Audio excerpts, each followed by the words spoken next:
Hello everyone, मैं मिथुन सिंह स्वागत करता हूं आप सभी का। आशा करता हूं आप सभी बहुत अच्छे होंगे। जेटेट सिलेबस 2025 जारी कर दिया गया है। जिन भी स्टूडेंट का 1 to 5 में एग्ज़ाम है, यानी कि 1 to 5 के लिए आप जाने वाले हैं, तो ये वीडियो देख लीजिए, बहुत ही काम की है।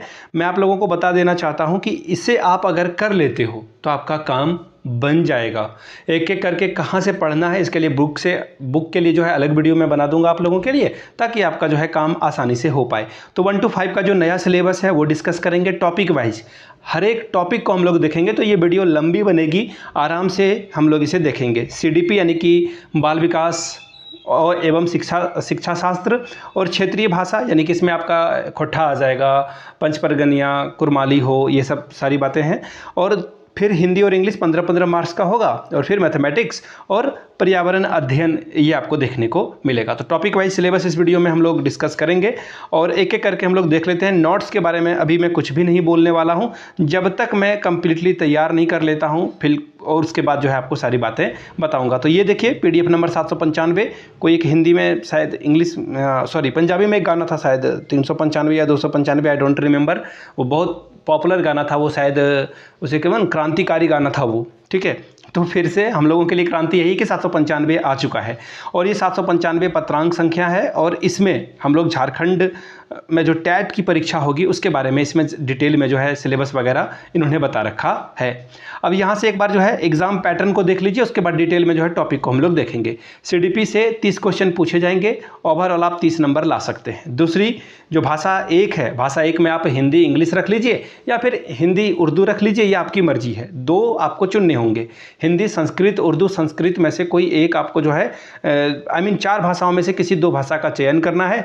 30 नंबर आपको यहाँ से देखने को मिलेगा, यानी कि 15 + 15 का यहाँ पर सिनेरियो या फिर रेशियो रहने वाला है। भाषा 2 की बात करते हैं, तो इसमें देखिए भाषा 2 में जो है हिंदी संस्कृत जो भी आप लेते हो उसको छोड़कर आपको लेना होगा। ये बहुत अच्छी बात है, पिछली बार ये नहीं किया गया था, ठीक है जी। और इसमें ना आपको जो पेपर है खोट्ठा, पंचपरगनिया, कुरमाली हो, संथाली, बंगाली, ये सब आपको पढ़ना होगा, लेना होगा, चुनना होगा।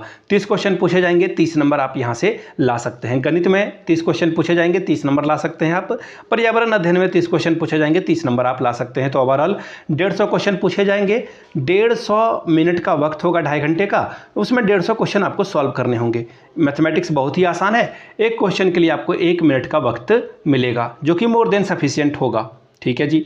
आगे देख लेते हैं। हाँ, नेगेटिव मार्किंग नहीं है, तो आपको सभी क्वेश्चन को टच करना चाहिए। एक बार आप देख लेते हैं परसेंटेज स्कोरिंग, यानी कि कौन कितने नंबर लाने पे पास हो सकता है। तो 90 नंबर जो है सामान्य वर्ग और EWS के लिए है। बाकी 55% अंक जो है BC1, OBC, SC ST जितने भी कैटेगरी हैं, और जो भी दिव्यांग जन हैं, सभी के लिए 55% अंक लाना अनिवार्य है। यानी कि 82 नंबर आप लाओगे तो आपका 82 में सिलेक्शन, ये जो जेटेट की परीक्षा है वो हो जाएगी। याद रखिएगा, जेटेट की परीक्षा एक बार आप पास कर लेते हैं तो जीवन पर्यंत आपको जो है जेटेट की परीक्षा देने की ज़रूरत है नहीं, काम आपका बन जाएगा।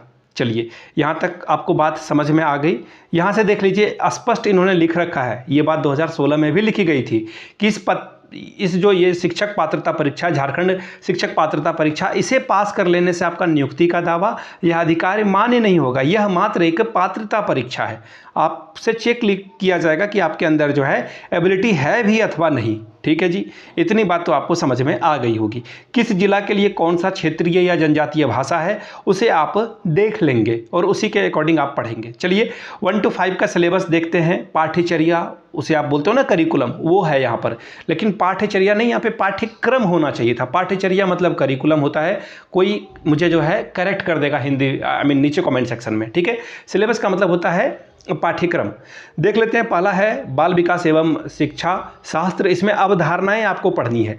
विकास की अवधारणा क्या है, अधिगम से इसका क्या संबंध है। देखिए, अधिगम से संबंधित जितने भी थ्योरीज हैं सभी थ्योरी को पढ़ना होगा आपको। फिर है बाल विकास के सिद्धांत और अवस्थाएं, 6 से 11 साल के बच्चे में क्या क्या परिवर्तन होता है, सिर्फ उन्हीं के बारे में पढ़ें। बाल केंद्रित शिक्षा NCF में भी इसकी बात की गई है, इसके बारे में आपको पढ़ना है। सृजनात्मकता यानी कि क्रिएटिविटी की बात की जा रही है, ये आपको पढ़ना है।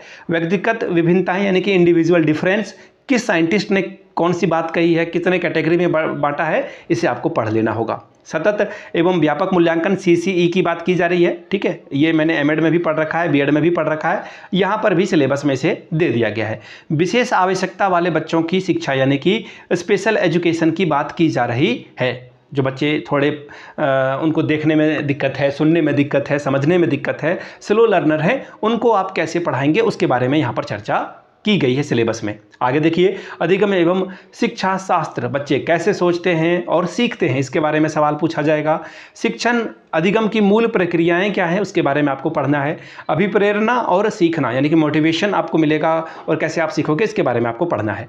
अब बात करते हैं लैंग्वेज की, तो लैंग्वेज में हिंदी वाला मैं आपको समझा देता हूँ। हिंदी में आपसे जो है पैसेज या फिर पठित उद्धरण यानी कि गद्यांश पूछा जाएगा। इसमें गद्यांश और पद्यांश दोनों होंगे, दोनों को दे दिया जाएगा और उससे ग्रामर के भी कुछ क्वेश्चन पूछ लिए जाएंगे और उसी में आपको जो है कुछ पैसेज होगा। एक राजा रहता था, जंगल गया वो शेर का शिकार किया, तो वो नीचे जो है वो क्वेश्चन पूछ लेगा कि राजा जो है जंगल में किसका शिकार करने के लिए गया था। ये तो मैंने सिर्फ आपको आसान भाषा में समझाया है, क्वेश्चन थोड़ा डिफिकल्ट ही होता है।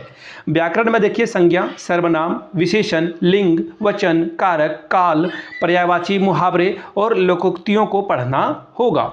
अब आगे देखिए, शिक्षा शास्त्रीय आयाम, जिसमें कि भाषा शिक्षण के सिद्धांत और विधियां कैसे पढ़ाओगे वो पूछा जाएगा। भाषा कौशल के बारे में पूछा जाएगा। संप्रेषण कौशल का विकास क्या होता है, यहाँ से सवाल आ जाएगा, यानी कम्युनिकेशन स्किल के बारे में बात की जा रही है। भाषा शिक्षण में जो उत्पन्न कठिनाई है, विसंगति है, उसको कैसे आप सॉल्व करोगे, सॉल्यूशन कैसे करोगे, वहाँ से सवाल बनेगा। शिक्षण उपादान क्या है इसके बारे में, उपचारात्मक शिक्षण क्या होता है इसके बारे में आपको पढ़ना है। अब आगे देखिए, ये हिंदी वाला हो गया। अब गणित की बात कर लेते हैं, तो गणित में सामान्य गणित, ज्यामिति जिसमें कि शेप और साइज की बात की जाएगी, वो आपको पढ़ना होगा। ठीक है, क्लास 8 के बुक को पढ़ लीजिएगा अच्छे से। ठीक है, ये वहाँ पे जो इस पेपर को, ज्यामिति को समझने के लिए क्लास 8 और 7 के बुक को पढ़िएगा आप लोग। बाकी संख्याएं हैं, जैसे कि संख्याएं और संक्रियाएं, बाकी मैं आपको बता देता हूं, आप ना डीएवी के बुक को पढ़ लें। डीएवी का क्लास 1 से लेकर के 8 तक के बुक को पढ़ लोगे, बहुत ही फायदेमंद रहेगा। या फिर 9-10 में भी आपको जो है बहुत सारा मेंसुरेशन वगैरह देखने को मिलेगा, वो आप पढ़ लीजिएगा। मेंसुरेशन से सवाल जो है 9-10 के बुक से आएगा, RS अग्रवाल से आप पढ़ लीजिएगा। बाकी मैं आपको जो है छोटे छोटे पार्ट में PDF भी अवेलेबल कराऊंगा, एक अलग से चैनल बना के। कॉपीराइट वगैरह का जो है मामला आ जाता है तो पूरा चैनल ही डिलीट हो जाता है, तो हम लोग उस पर काम करेंगे और आपको बुक वगैरह भी प्रोवाइड कर देंगे फ्री ऑफ कॉस्ट। आपको देखिए, संख्याओं के बारे में पढ़ना है, स्थानीय मान क्या होते हैं। इसके अलावा हिंदी में नहीं, मैं इंग्लिश में बोल देता हूं ताकि आप समझ पाओ। फेस वैल्यू और प्लेस वैल्यू में डिफरेंस पूछ लिया जाएगा।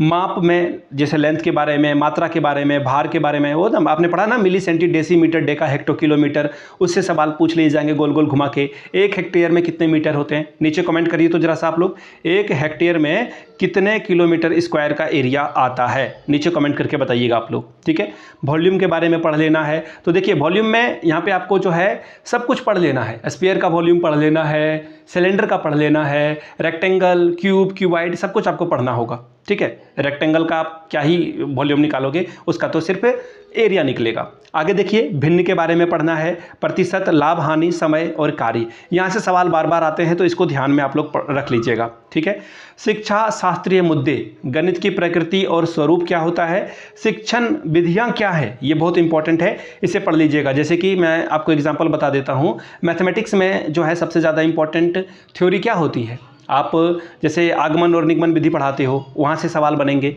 और जो गणित शिक्षण की समस्याएं हैं, जो प्रॉब्लम है बच्चों को पढ़ाने में, उसके बारे में सवाल पूछा जाएगा। निदानात्मक और उपचारात्मक शिक्षण और मूल्यांकन क्या है, इसके बारे में सवाल पूछ लिया जाएगा। पर्यावरण अध्ययन की बात करते हैं, आप लोग इसे शॉर्ट में EVS बोलते हो। सामान्य पर्यावरण आपको पढ़ना है, इसके बारे में भी बात करेंगे। देखिए, परिवार और पड़ोस क्या है, भोजन। अब देखिए, भोजन में ना ये बहुत बड़ा टॉपिक है, किस भोजन के ना मिलने से कौन कौन से विटामिन की प्रॉब्लम होती है। हाँ, इंग्लिश में विटामिन, हिंदी में विटामिन हम लोग बोलते हैं। ठीक है, वो एक मीम भी चलता है ना सोशल मीडिया पे कि अगर आपका डॉक्टर विटामिन बोल रहा है दैट मीन्स वो 2000 चार्ज करेगा, और अगर विटामिन बोल रहा है तो वो 1500-700 में आपका ट्रीटमेंट कर देगा। ठीक है, पेड़ पौधे से प्राप्त भोजन को कैसे आप पकाओगे, तो इसमें देखिए जैसे पूछ देगा, मूली का क्या खाते हो आप, गाजर का कौन सा पार्ट खाते हो, है ना, पालक का कौन सा पार्ट खाते हो, तो यहाँ से सवाल बनेंगे। भोजन करना, जंतुओं और पशुओं का आहार क्या होता है, इसके बारे में सवाल बनेंगे। इसके अलावा आवास यानी कि शेल्टर, शेल्टर से सवाल पूछ लिए जाएंगे।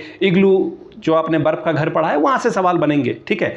और आसाम में अभी बाढ़ भी आया हुआ है, तो आसाम के लोग जो है नीचे जो बेस तैयार करते हैं घर का, वो बांस का बना होता है ताकि एक लेंथ मिल जाए और पानी आए तो उनका घर बहे ना। वो लकड़ियों से अपना घर को तैयार करते हैं। गृह सज्जा, साफ सफाई, परिवार और घरेलू जीव भी इसमें शामिल है। जल के स्रोत क्या हैं, जल भंडारण कैसे करोगे, हमारा जीवन और जल से कैसे संबंधित है, जल का अभाव के बारे में पूछा जाएगा, जल का बहाव के बारे में पूछा जाएगा। पौधे और जंतु के लिए जल की आवश्यकता क्या है, जाइलम फोलोयम के बारे में भी सवाल पूछे जा सकते हैं। यहाँ से आगे देखिए, आवागमन और संप्रेषण के बारे में सवाल पूछा जाएगा। आप पेडागोजी वाले सेक्शन को देखते हैं तो पेडागोजी सेक्शन में पर्यावरण अध्ययन का स्वरूप क्या होगा, पर्यावरण अध्ययन का महत्व क्या होगा, पर्यावरण के बारे में शिक्षा क्या होगा, गतिविधियां और व्यवहारिक कार्य क्या होगा, सतत यानी कि सीसी के बारे में बोला जा रहा है, उसके बारे में पढ़ना है। शिक्षण उपादान आपको पढ़ लेना है। ये तो था 1 to 5 का सिलेबस। इसमें देखिए खोट्ठा वगैरह का सिलेबस नहीं दिया गया है, वो अलग से निकाल देंगे और वो मैं फिर आपको बता दूंगा कि खोट्ठा का सिलेबस क्या है, नागपुरी का क्या है, पंचपरगनिया का क्या है, वो आपके साथ में साझा कर दूंगा। हिंदी इंग्लिश भी आप रख सकते हैं, लेकिन बशर्ते वो जो मैंने 4 सब्जेक्ट बताया ना, वो आपको 4 में से 2 अगर आप चूज़ लेते हो, उसके बाद जो बचे हुए सब्जेक्ट होंगे उसी के अकॉर्डिंग आपको आगे जाना होगा। जैसे कि अगर मैं बात करूं, अगर आप हिंदी और इंग्लिश चूज़ कर लेते हो ना, तो फिर आप जो 30 नंबर वाला पेपर है आपको खोट्ठा, पंचपरगनिया, नागपुरी वगैरह चुनना होगा या संस्कृत चुनना होगा, ये आपकी मर्जी है। तो ये 1 to 5 का सिलेबस था। आपको इसी तरह से 6 to 8 का भी सिलेबस मिलेगा। वीडियो आपने यहाँ तक देखी, पसंद आया मेरा काम, तो एक बार नीचे कमेंट सेक्शन में जो है जय हिंद जरूर लिखिएगा, ताकि मुझे आइडिया लग सके कि वीडियो किन किन लोगों ने पूरी देखी और इसे पसंद किया है। वीडियो को आपने यहाँ तक देखा, प्यार दिया, इसके लिए आप सभी का बहुत बहुत शुक्रिया। चैनल को सब्सक्राइब करें ना करें, वीडियो को अपने दोस्तों तक, अपने कलीग्स तक, अपने रिश्तेदारों तक, अपने भाई बहन तक जरूर पहुँचाएँ जो जेटेट की तैयारी कर रहे हैं, झारखंड में बीएड की तैयारी कर रहे हैं, उन तक इस वीडियो को साझा कर दें। Thank you so much for watching this video. Have a good day.